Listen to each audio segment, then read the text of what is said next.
Sparrow. Good morning sa iyo, kasamang sir. Good morning. Good morning. Good morning. Kasamang sir, magandang umaga. Magandang umaga. Go ahead. Yes, sa mga presidential house ang operasyon ng Pogo Firms, Philippine Operator Gaming, Operator Firm, sa gitna ng patuloy na crackdown ng gobyerno sa mga online gambling facilities sa bansa matapos na ipag-utos ni Pangulong Bongbong Marcos Jr.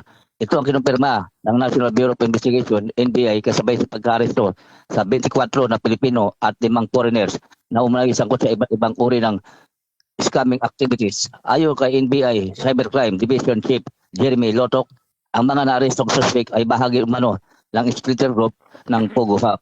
Uli sa akto ng mga NBI nang sinagawa ang naturang operasyon sa isang inuupang bahay sa isang subdivision sa bayan ng Kawit.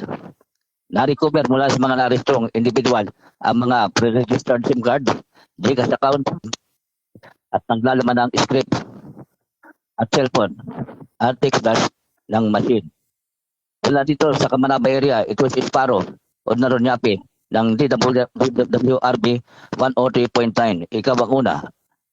Malis kayo kasamang sila. Thank you.